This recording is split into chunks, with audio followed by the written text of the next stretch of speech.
Bonjour et bienvenue sur le podcast qui t'aide à transformer ta vie avec les pierres. Je m'appelle Angélique, je suis la cofondatrice d'universminéral.fr et notre mission est de vous aider à travers les pierres à vous reconnecter à vous-même pour incarner votre plein potentiel. Nous allons vous guider dans l'expérience de la lithothérapie pour reprendre le plein pouvoir sur votre vie et vous libérer afin de vivre une vie en conscience et en bien-être. Si ce podcast vous plaît, n'hésitez pas à nous soutenir en nous notant 5 étoiles sur votre plateforme d'écoute ou simplement en ajoutant un commentaire bienveillant. On vous remercie, on vous embrasse et on vous souhaite une bonne écoute. Salut, c'est Raphaël et je suis ravi de vous retrouver dans ce nouveau podcast. Alors je voulais vous parler aujourd'hui d'une pierre qui est très intéressante à travailler en lithothérapie parce que c'est une pierre qui est très positive, c'est la citrine. C'est une pierre avec laquelle il est très agréable de travailler parce qu'elle a vraiment une énergie qui est rayonnante, qui est radieuse et elle apporte beaucoup de bienveillance. Le problème est que bien souvent cette citrine elle a été altérée, transformée par un procédé thermique à partir d'un autre minéraux et du coup elle n'a pas du tout l'énergie qu'elle devrait avoir.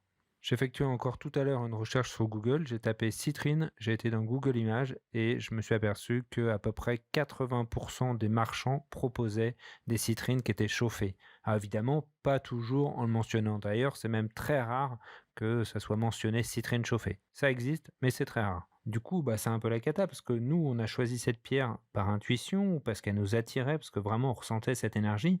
Et finalement, on se retrouve lésé parce que c'est pas du tout la pierre qu'on attend. On se retrouve avec une autre pierre qui a été transformée en citrine. Heureusement, il y a de très bons indices qui peuvent nous indiquer si c'est une vraie ou si c'est une fausse citrine et je vais vous les détailler dans cet épisode.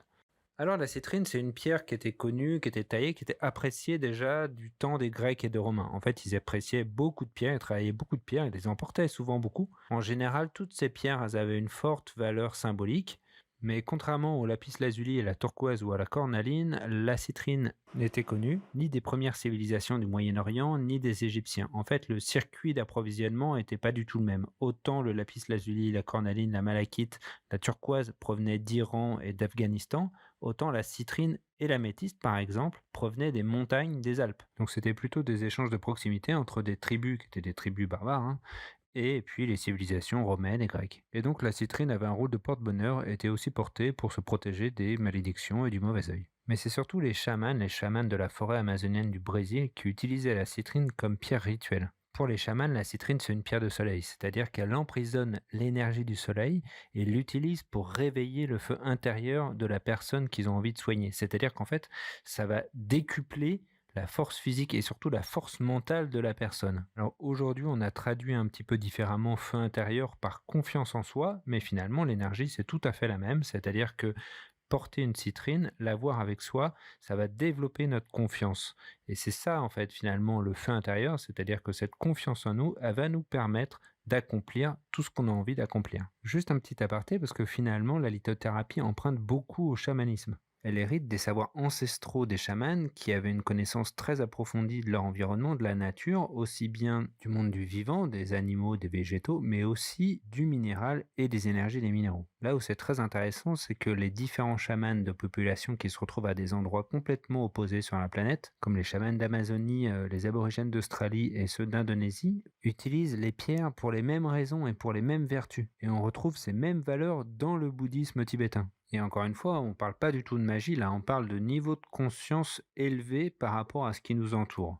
Revenons à la citrine. Alors, 4 indices qui vont vous indiquer si vous avez affaire à une vraie citrine ou à une fausse citrine. Le premier, c'est le prix. La citrine, c'est une pierre qui est rare et donc qui est chère. Donc si vous trouvez une citrine qui est bon marché, c'est certainement une citrine chauffée. Le deuxième indice, c'est la couleur. Une citrine chauffée, elle va entre le jaune paille jusqu'au marron. Alors qu'une citrine naturelle, c'est beaucoup plus pâle. Ça peut tendre vers un quartz fumé, entre un jaune très pâle avec un jaune parfois un peu gris. Dans les fausses citrines, on voit souvent aussi un petit éclat à l'intérieur, comme si la pierre elle avait été un peu éclatée, mais de l'intérieur. Et la teinte caramel, alors là, c'est caractéristique. C'est à coup sûr une fausse citrine. Un troisième indice, c'est la forme. Par exemple, une geode de citrine, c'est ultra rare. Alors là, si vous voyez une geode de citrine au prix d'une geode d'améthyste, par exemple, ou même moins cher, vous pouvez être sûr que c'est une fausse citrine. C'est impossible de trouver ça à des prix qui soient abordables. Enfin, un quatrième indice qui peut vous aider, c'est la provenance de la pierre. Quasiment toutes les citrines chauffées proviennent du Brésil. Donc si vous voyez la mention citrine du Brésil, méfiez-vous, préférez une citrine d'un autre pays, comme par exemple Madagascar, qui lui ne produit que des citrines naturelles. En fait, pourquoi la majorité des citrines chauffées proviennent du Brésil? C'est parce qu'en fait, cette citrine, elle est réalisée à partir d'améthyste qu'on chauffe. Et en fait, le Brésil est le premier producteur au monde d'améthyste. Ils ont des quantités infinies d'améthyste, parfois de pas très bonne qualité. Du coup, c'est très valorisant de prendre cette améthyste, de la chauffer et de la transformer en citrine. Donc 4 indices, la couleur, la provenance, le prix, et si c'est une géode, méfiez-vous. En lithothérapie, la citrine, c'est la pierre la plus positive qui soit. Donc, c'est une pierre qu'on conseille aux personnes qui sont anxieuses, qui sont déprimées, mais aussi qui manquent de confiance en elles, qui seraient pessimistes, qui seraient dans la négativité, qui seraient dans le reproche. Voilà. C'est une pierre qui rayonne et qui diffuse de bonnes ondes, mais qui est tellement dans la positivité qu'elle n'a pas besoin d'être purifiée. Elle est également connue comme une excellente pierre d'abondance. Alors, qu'est-ce que ça veut dire? Malheureusement, ça ne veut pas dire que ça va vous aider à gagner au loto ou au casino, mais plutôt que la prospérité et l'abondance fonctionnent sur un principe d'échange, c'est-à-dire qu'il va falloir donner, que c'est important de donner, d'être généreux pour recevoir ensuite. Si vous voulez, c'est de l'abondance bienveillante, c'est pas du c'est tout pour moi et rien pour les autres. Et du coup, le troisième point qui est très important, c'est que la citrine va vous aider à explorer de nouveaux horizons, à aller tenter de nouvelles expériences, d'élargir votre créativité afin justement de pouvoir prospérer. Et c'est en osant vous exprimer, en explorant de nouveaux horizons créatifs, que vous allez véritablement rayonner comme la citrine, car le monde a besoin de votre lumière. Le monde a besoin de votre joie, de votre générosité, de votre optimisme. Et pour vous accompagner dans cette démarche, qui est une démarche qui est très courageuse, la citrine est vraiment la pierre la plus conseillée. En termes de chakra, la citrine, c'est bien sûr une pierre qui est liée au chakra du plexus solaire et au chakra sacral. C'est une pierre qui est tellement positive qu'elle n'a pas besoin d'être purifiée. Et si vous souhaitez la booster en énergie, vous la mettez au soleil. C'est vraiment ce qu'il y a de mieux, ou dans une geode de quartz. Pour associer à la citrine, je vous conseille l'œil du tigre et l'ambre si vous cherchez à augmenter ou à développer votre confiance en vous, la pyrite et l'aventurine si vous recherchez l'abondance et la prospérité, et l'améthyste et l'amazonite si vous souhaitez porter la citrine avec des pierres avec lesquelles elle se trouve dans la nature. Pour porter la citrine, le mieux c'est encore de l'avoir en pendentif ou au collier où elle se place directement sur le plexus solaire, bien sûr à même la peau.